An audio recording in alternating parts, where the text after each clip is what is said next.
बाजार बोलता है। एक बार देख लेते हैं आज एफआईएस का डेटा क्या बोलता है और उसके बाद हम जानेंगे कि क्या कोई टॉप गेनर्स लूजर्स हैं और ग्लोबल इंडिसेस का हाल क्या है। तो एक बार पहले एफआईएस का ट्रेंड पढ़ लेते हैं। तो एफआईएस के ट्रेंड में जैसा कि मैं बात कर रहा था कि कल एफआईएस का जो ट्रेंड था वो था तो वही कि नेगेटिव था, उन्होंने माल बेचा। लेकिन अब आप देखिए उनकी परसों की सेलिंग जो यानी कि थर्सडे की मार्केट की जो सेलिंग थी वो 1800 करोड़ की रेंज में थी, अब 1400 करोड़ की रेंज में आ गई है।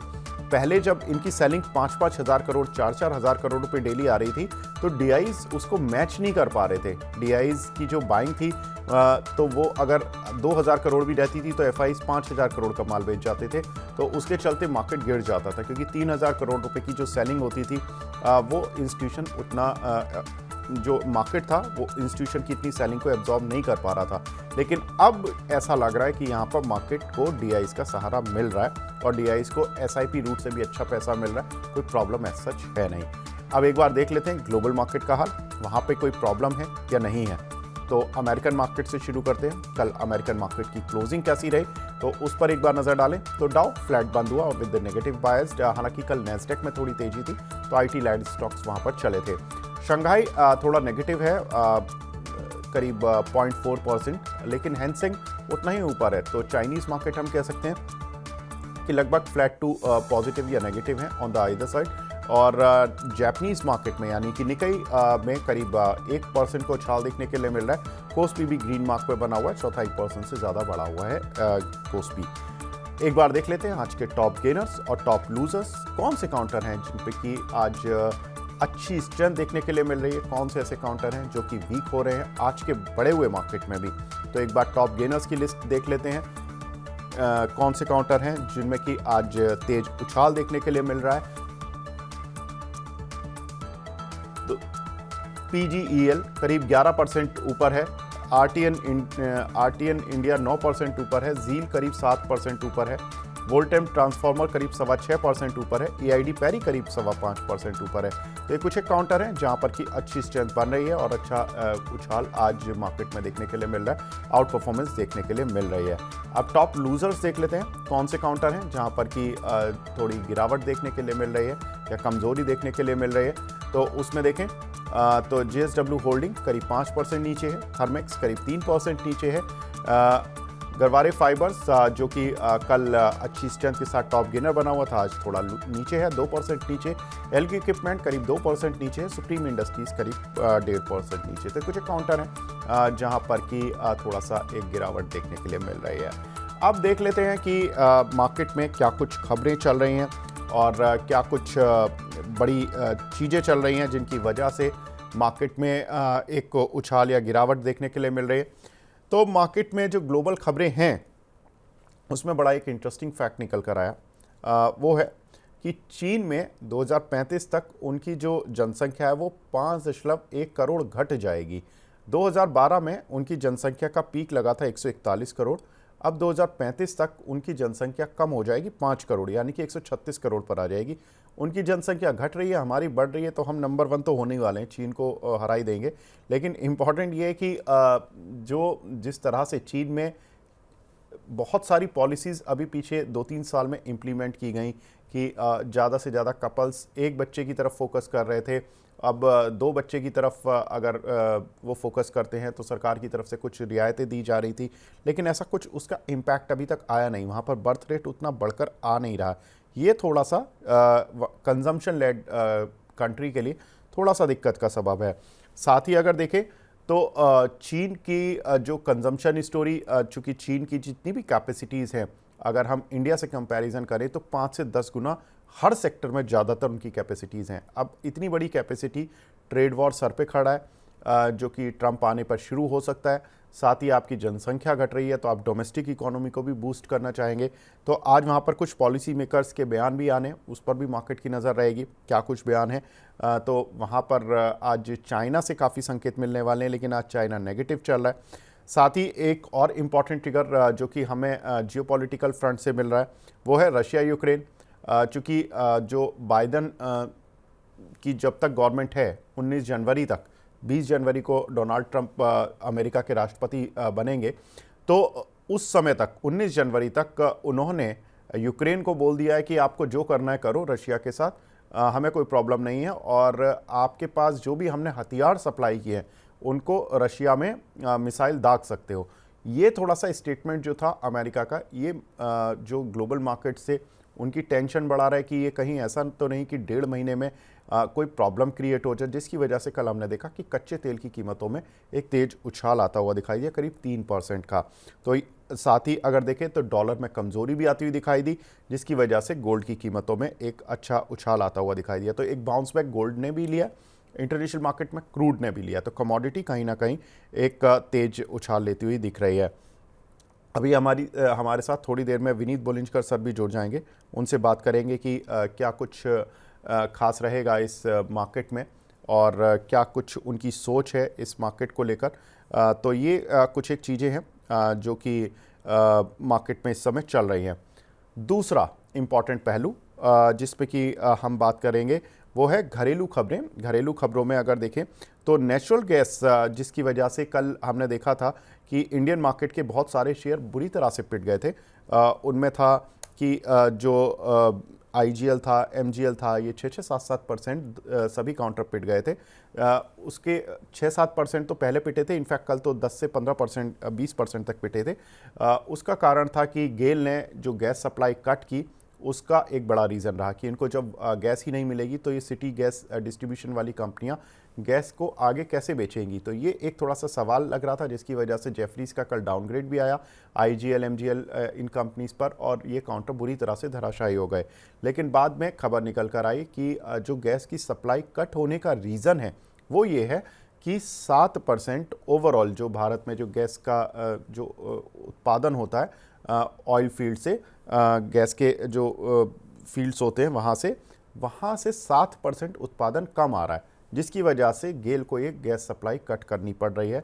पीछे ओएनजीसी ने भी सप्लाई कट की थी। तो ये कुछ एक जो गैस खनन करने वाली कंपनियां हैं उनकी तरफ से सप्लाई कट करने का रीज़न समझ आया। अब ये देखना होगा, इंटरेस्टिंग कि कुछ में आर्ग्यूमेंट्स पढ़ रहा था, उसमें ये आ रहा है कि जून 2025 तक ये प्रॉब्लम अभी रहने वाली है। तो यानी कि 6 महीने थोड़े से क्रूशल होंगे इन सभी कंपनीज़ के लिए, जब तक कि इनको गैस सप्लाई रिस्टोर नहीं होती। तो ये अब बाइंग का मौका है या ये बिकवाली का मौका है, क्या करें? 6 महीने का पेन झेल लें, और 6 महीने बाद भी अगर गैस सप्लाई रिस्टोर उस लेवल पर नहीं होती है तो क्या करना है? तो ये बहुत सारे सवाल रहेंगे, जहाँ पर कि जिसकी वजह से इनका गुजरात गैस, आईजीएल, एमजीएल, इन सभी का फ्यूचर निर्धारित होगा। आई वुड रिक्वेस्ट कि पीसीआर टीम बताएं कुछ कि विनीत सर का स्टेटस। चलिए, तो अब हमारे साथ विनीत सर फोन लाइन पर जुड़ चुके हैं। Vineet Bolinjkar sir head of research है वेंचुरा सिक्योरिटी से। Vineet sir, hi, good morning. Good morning to you. Vineet sir, जिस तरह का ये मार्केट ने आज बाउंस बैक लिया है महाराष्ट्र इलेक्शन से ठीक एक दिन पहले, क्या लग रहा है सर महाराष्ट्र में क्या कुछ बातें हो रही हैं इलेक्शन से पहले? कौन जीतने वाला है और ये बाउंस बैक कितना सस्टेनेबल है? देखिए, ये जो बाउंस बैक आ रहा है, इट इज, देखिए क्या हुआ था, ये जो इतने सारे दिन गिर रहा था बाजार, तो मार्केट ने एक जो लेवल है 23,330 का, उसके आसपास आके रिबाउंड किया है। तो और 200 डे को भी पियर्स किया था और वो उसको रिजेक्ट करके बाजार ऊपर चला गया। पिछले 4 टाइम जब मार्केट 200 डीएमए के पास आया था तो रिबाउंड मारी थी, इस बार भी हुआ है। तो हमें लगता है कि ये रिबाउंड जो है ना अगले वीक में भी चलेगा। ओके। क्योंकि रुझान हमारे हिसाब से काफी पॉजिटिव आने वाले हैं, क्योंकि ये जो मैसेज था योगी जी का, बटेंगे तो कटेंगे, ये हर गांव में चला गया है, और हर जो अपने कम्युनिटी के लोग हैं उनको थ्रेट परसीव कर रहे हैं। और जिस तरह से ये लोग सब वक्फ बोर्ड का प्रॉपर्टी का जो क्लेम्स कर रहे हैं सब जगह ऑल ओवर इंडिया, तो कम्युनिटी एकजुट होकर वोट कर रही है, और इसके कारण हमें लगता है कि एक गेम चेंजिंग निर्णय आएगा, वेयर स्वीपिंग विन आएगा महाराष्ट्र में एनडीए गवर्नमेंट को, और उसके पीछे ये सारे चल रहे हैं। बिल्कुल सर, कुछ एक ग्लोबल इवेंट्स जिसमें कि मैं देख रहा था कि रशिया यूक्रेन की टेंशन 19 जनवरी तक तो कम से कम बढ़ती हुई दिखाई दे रही है, क्योंकि बाइडेन गवर्नमेंट ने ये बोल दिया है कि आपको जो करना है करो, आपको रशिया पर अटैक करना है, जो हमने मिसाइल्स दी हुई हैं आप दाग सकते हो। कल हमने देखा कि इंटरनेशनल मार्केट में क्रूड भी बढ़ गया। सर कैसे लें इस जियोपॉलिटिकल टेंशन को, और इनसे कौन से शेयर प्रभावित होने वाले हैं? देखिए, पहली बात तो ये है कि मेरे हिसाब से कोई अटैक होने वाला नहीं है। और उसकी वजह से ये है कि रशिया ने सीधा बोल दिया है कि उनके पास न्यूक्लियर ऑप्शन है, तो डेटरेंट तो है। दूसरा, मुझे क्या लगता है कि प्रैग्मेटिक डिसीजन लेंगे Russian prime minister Vladimir Putin, क्योंकि हाल ही में 2 महीने में गवर्नमेंट चेंज होने वाली है। तो मुझे नहीं लगता है कि वो परमाणु हमला करेंगे। मुझे लगता है कि उनकी एक्सेलरेटेड एक्टिविटीज हो सकती है यूक्रेन वॉर में, लेकिन ये वॉर तो 2 साल से चल रहा है, तो ये नेगेटिव न्यूज ना एक्चुअली मार्केट को ऊपर जाने को स्पिरिट देगा।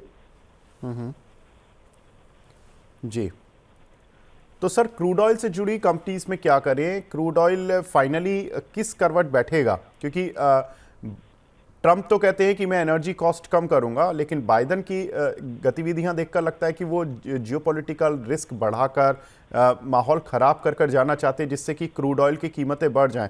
क्योंकि उन्होंने ये भी कहा कि हम तो ऑयल इंफ्रास्ट्रक्चर पर रूस के अटैक करना चाहेंगे। यानी कि आप क्रूड ऑयल को ही टारगेट लेते हो। आप ईरान को जब टारगेट कर रहे थे तब भी आप यही डरा रहे थे कि क्रूड ऑयल को टारगेट करेंगे हम।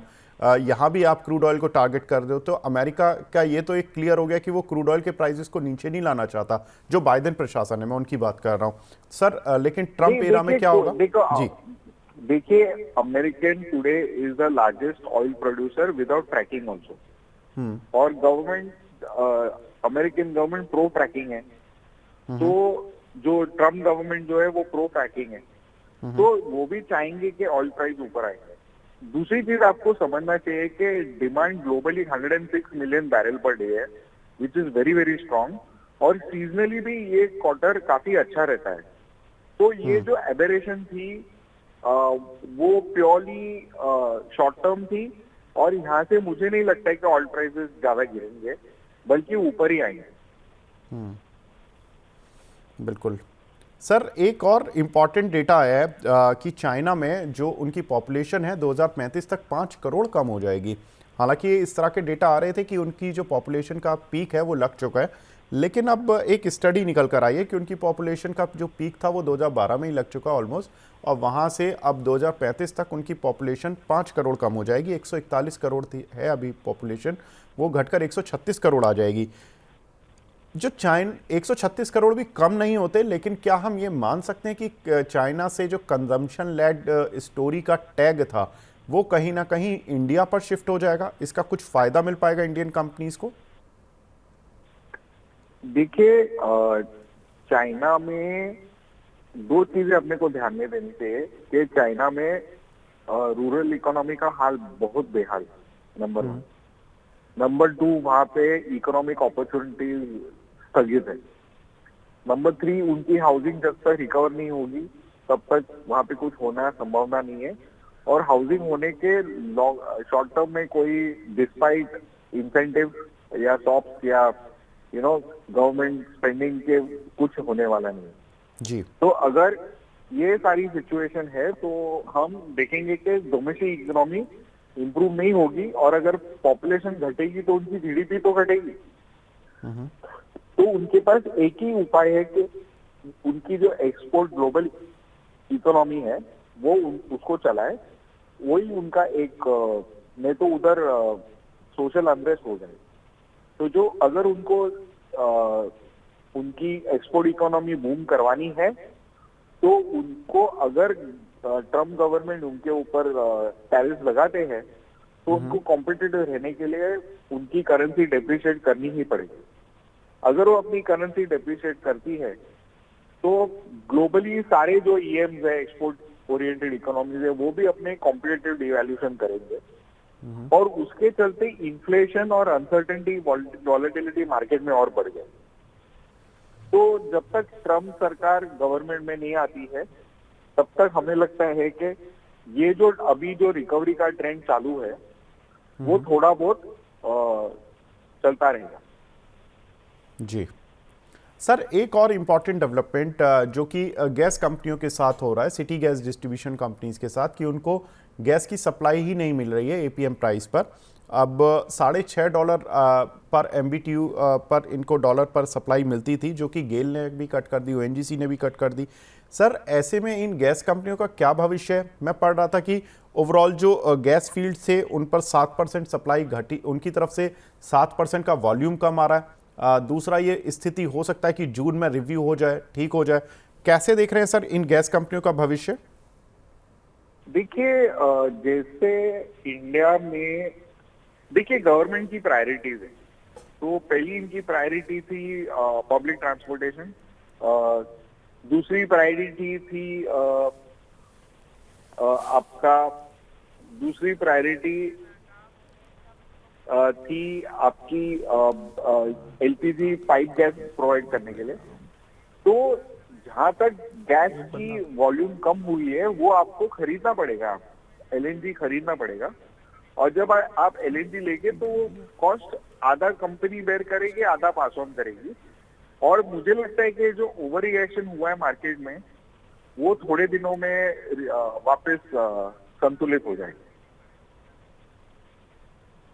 जी, तो सर जो लोग फंस गए हैं इन शेयर्स में, उनके लिए मतलब आपका क्या मैसेज होगा, क्या राय रहेगी कि नहीं, रिकवरी तो रहेगी, रिकवरी तो आ जाएगी। रिकवरी रिकवरी आ क्यों जाएगी? आएगी? क्योंकि गैस तो नेसेसिटी है।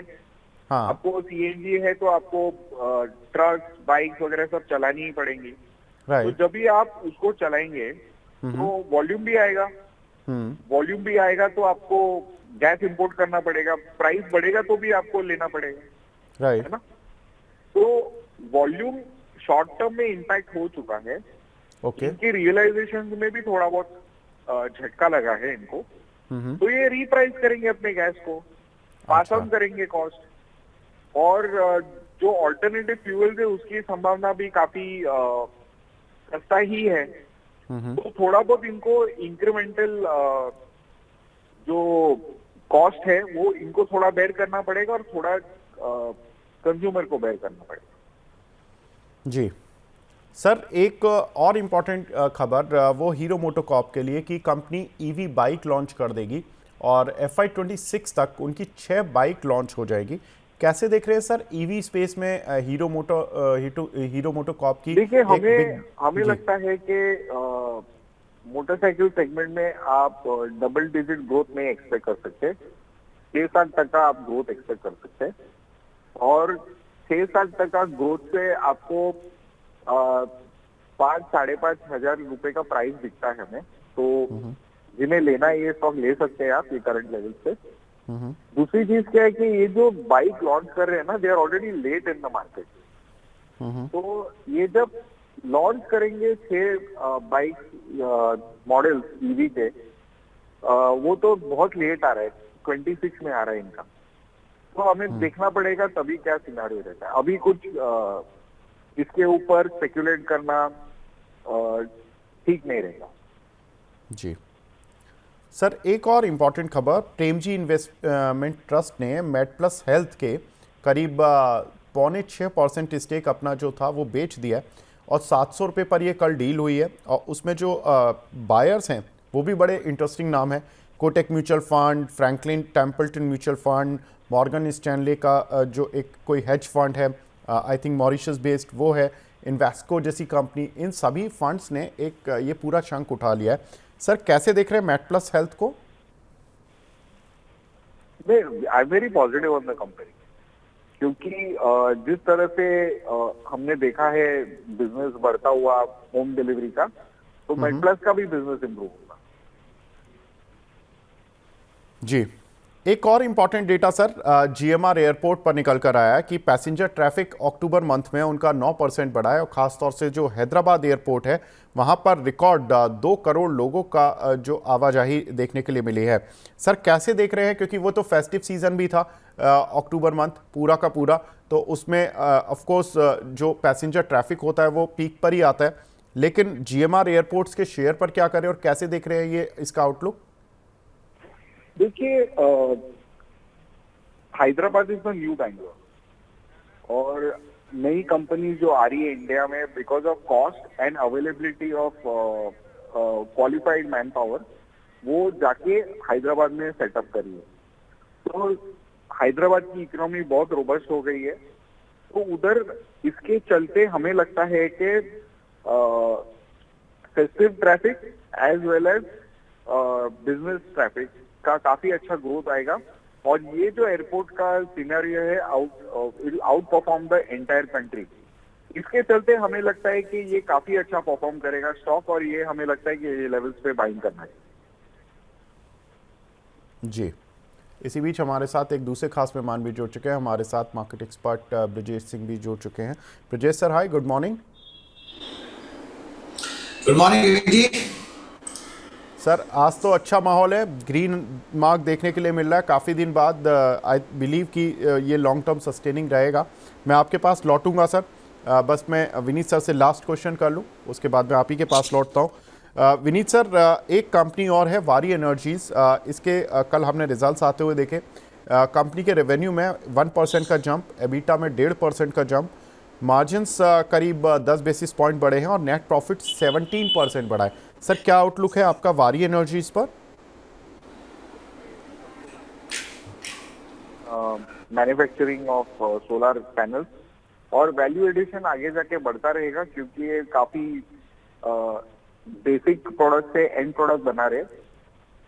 वैल्यूएशन थोड़ी रिच है, पर ये सेक्टर सस्टेन करने वाला है, तो हमें लगता है कि यहाँ से अच्छी ग्रोथ आएगी। जी सर, ये जो ग्रीन एनर्जी को लेकर ट्रम्प गवर्नमेंट ने पहले ही अपना आउटलुक क्लियर कर दिया है कि हम ज़्यादा उस पर फोकस नहीं करेंगे, हम अमेरिका पर ही ज़्यादा फोकस करेंगे। कैसे देख रहे हैं? ऐसा है कि ये जो सेगमेंट है उसमें ज्यादा फर्क नहीं पड़ेगा क्योंकि इनके बहुत ज्यादा एक्सपोर्ट फिलहाल है नहीं। और इंडिया में डिमांड भी काफी अच्छी है, तो ये डेफिनेटली इंडिया में बेच सकेंगे। हाँ, थोड़ा बहुत प्रॉफिट स्टेबिलिटी पे इम्पैक्ट होगा, पर इनका गुजारा निकल पड़ेगा। Okay, perfect. विनीत सर, आप हमारे साथ जुड़े सर, बहुत बहुत शुक्रिया हमसे जुड़ने के लिए, अपना कीमती समय देने के लिए। Thank you sir. अब ब्रजेश सर के पास लौटते हैं। ब्रजेश सर, क्या बोल रहा है सर डेटा और चार्ट? आज जब सेंसेक्स 900 पॉइंट, निफ्टी आज 300 पॉइंट की तरफ बढ़ता हुआ दिखाई दे रहा है सर। काफ़ी दिनों बाद हंसी खुशी लोगों के चेहरे खिलखिलाते हुए दिख रहे हैं, राहत दिख रही है। ये राहत ही रहेगी, शाम तक रहेगी? और अगर शाम तक रहेगी तो उसके बाद कुछ और दिन भी रहेगी या नहीं रहेगी? तो first of all again Vivek ji, good morning.